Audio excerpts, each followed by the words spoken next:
What's going on there, folks? This is Quinn, that snazzy iPhone guy. I'm not actually feeling that snazzy. I just cut my nose on my pop filter. Don't ask me how that's possible. I couldn't even explain it to save my life. Now, today we have a video review on the Jaybird Freedom wireless Bluetooth earbuds, which will retail you $99.99 US. So, let me give you a little bit of a background of Bluetooth and its basis and why it's kind of frowned upon by people that like higher quality audio. Imagine things in terms of a pipe. The bigger the pipe, the more content you can get through it. And the same holds true with Bluetooth. Now, Bluetooth doesn't provide that large of a pipe, so you don't get that much audio bandwidth, thusly meaning you don't ever really get that high quality sound with Bluetooth. So that's why I've never really been a Bluetooth fan. And the Bluetooth products that I have gotten, I've been rather disappointed with. However, when I got the Freedom, I was expecting them to be kind of like every other Bluetooth earbud I have. I mean, they sound like they make music, but it doesn't necessarily make it a type of music that I want to listen to. But the Freedoms really changed my mind. For $100, you don't only get like a solid pair of wireless earbuds, but they really do sound pretty dang good, especially considering that they are wireless and they're under $100. There was only one pair of headphones I could think of that was Bluetooth that was a better quality set, and it was almost double the price. So actually it was double the price. It's $250.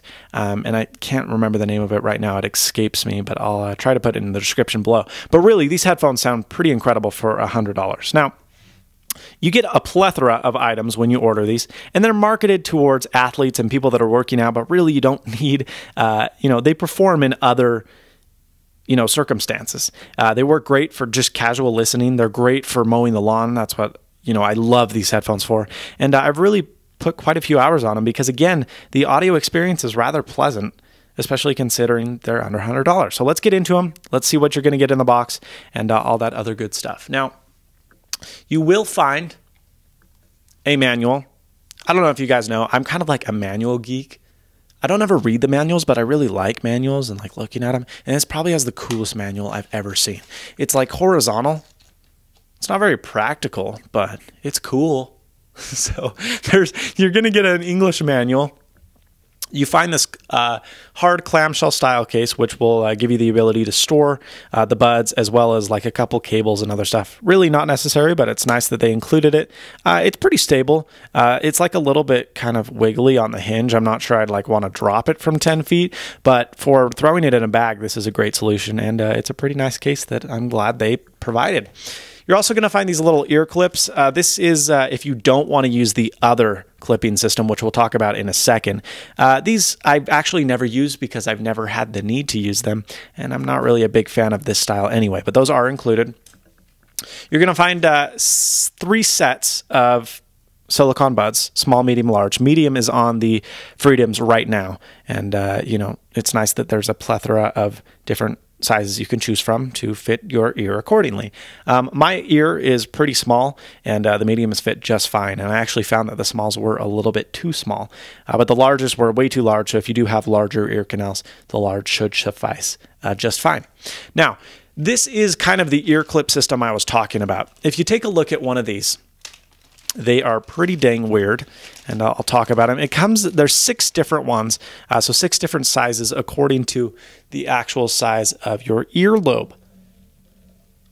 Now, what this markets and what this intends to do is you put this around the actual earbud, so you put this around this piece, and you do it before you put the silicone tip on. But what this allows you to do is utilize the arc on the inside of your ear to really secure and attach this to the inside of your ear. Now, because these are wireless earbuds, really, the only time headphones fall out of my ear is when I yank on the cord when I'm running or when I'm mowing the lawn or when I'm biking, and it results in that being done. Well, since there's no cord to worry about, it was very, very seldom that I found the earbuds falling out, and actually these stayed in well enough with the medium tips that I didn't ever really have a use for these. But if you oftentimes feel that, different types of headphones are falling out of your ears, especially since these are a little bit heavier, this is a great solution to ensure that they stay nice, secure, and tidy. So there's that. You're also going to get a very, very small micro 8-pin USB connector. These are kind of weird. It's not the micro USB you're used to talking about. It is an 8-pin USB. This is used to charge the headphones themselves, and it's not all that common. I mean, you can find them cheap on Amazon if you lose this cable, but you probably don't have a lot of these laying around, so that is kind of a downside. It is a standardized cable, but it's not usually shipped with products. They usually use micro USB rather than this 8-pin micro USB. So there you go. And these are the headphones themselves. Now, there is a right and a left ear. They're actually kind of backwards right now, but as you can see, these are actually bent, which is nice because it allows you to kind of get it in your ear canal. And if you're using those fasteners we were talking about earlier, the bend shape in the headphone allows them to be secured much easier. Now, as I did say, these are a little bit heavier, but they're really not as heavy as you'd think. They have plastic housings, which, although plastic, are very durable, and that allows them to sit in your ear without them being all too heavy. I did always notice that they were in my ear. I never forgot that they were there like I have with some headphones, but you know, they were never obtrusive or annoying. They were just there. You know, I mean, they're big enough that they'll never disappear, but they're not so big that they're uncomfortable to wear. They're just right. Now, this is the right earpiece, which controls pretty much everything on these headphones. I think the left earpiece houses the battery because they're about the same weight, but you are going to find some interesting stuff in the right ear that is not present in the left ear. You got your Jaybird logo right here. That's the only Jaybird logo on the whole earphone. On the right bud here, you will find really all your controls for these Bluetooth headphones. Here is your port, your USB port to sync and charge. Sync. You don't sync these headphones. To charge the actual device. Pretty hard to pull this cover off, but once you get it off. I also have no fingernails, so that's one problem. Jeez. I've only had to charge these once, by the way, since I got them, and I've put about 40 hours of listening time on them. So it's really awesome to see that they get about 30 hours of listening time on a single charge. So, you know, you will not have to charge them very often, even if you work out every day for several hours. So that's cool. I cannot get this off for the life of me. This is actually the second take of this review, and it came off fine the first time. Failure. Oh, there we go. Finally. No. Closed. there it is. This will never open unless you want it to, and even when you want it to, it may not open. But this is the place where you can charge the headphones, and there's a little rubber cover to seal that up. Everything's pretty well concealed because they do guarantee a lifetime sweat resistance. So if you're sweating, no big deal. Because usually electronics and sweat don't mix nicely, but Jaybird does guarantee that you'll never have an issue, and if you do, free replacement. So that's cool. Right here, you're going to find some volume controls. This actually doesn't control the volume on your Bluetooth device. Rather, it controls the volume on the actual headset, which I'm not sure that I like. You do have the ability to like go double super loud. You could go loud on your device as well as loud on the headphones, but you do this really only controls the audio volume on here rather than the actual device, which again, I'm not all too crazy about. If you see that little hole, that's going to be a microphone. I called someone while I was biking, and they said that the call quality was all right. I mean, it wasn't great, but considering how small this is in a pair of sport headphones, it was pretty good. They did say they heard a lot of wind, and I eventually stopped my bike at a stoplight, and they said, you know, it sounded decent. It wasn't great. It didn't sound as good as the iPhone 4 alone, but again, it sounds nice, and really, you're not going to be using these to record like super high-quality audio. So for great conversations, short or long, this microphone suffices just fine.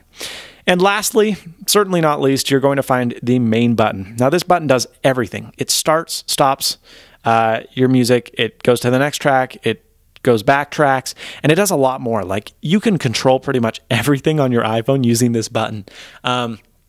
So you're used to your regular stuff. Once for play, once for pause, double tap to go forward, triple tap to go back. But there's also a bunch of other commands, which I haven't really gotten into learning.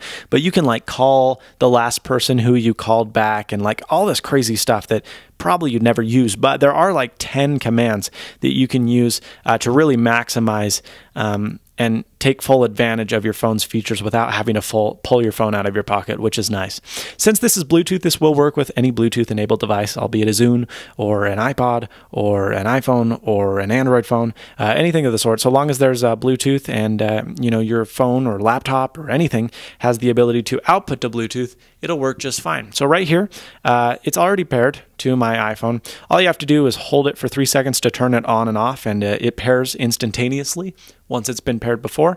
But I can press this once, and you can see that after a few seconds, it does take a few seconds for the headphones to initialize. It will start playing.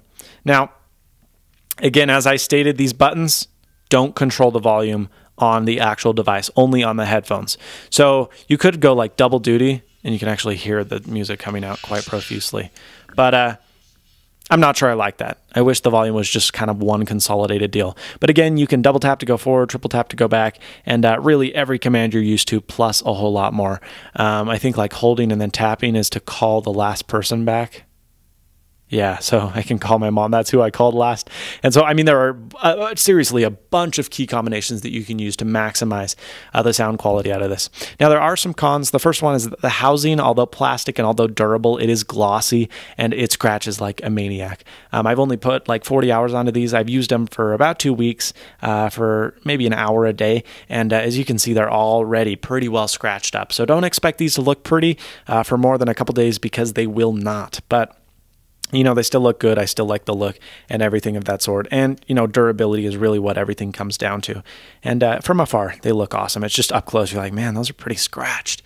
Now, this is my single complaint about these headphones, and it's a big complaint, and it is this button. This button is incredibly hard to push, and when this is jammed into your ear, pushing on your ear super hard is not practical. It actually really hurts if you have to push the button full on, and I had to kind of develop this weird, quirky system where I would hold the device while I pressed the button, and oftentimes that would result in me bumping the volume buttons, blasting my ears out, and this button really just wasn't super well thought out, and I'm not a big fan of that. But, I mean, I don't know how they could have done it better, but so that's a big problem, and that is the button. But other than that, I mean, it really does sound good. Let's talk about audio. They are headphones. Obviously, they're not going to sound as good as other headphones in this price range that are wired, like the Klipsch Image S4i or other headphones in said category, but it does have a very, very equalized EQ, actually. I mean, it's a little bit bass heavy, a little bit more bass than I'd want, but a lot of people that look for a little bit of bass is nice. And when you're working out, you don't even really notice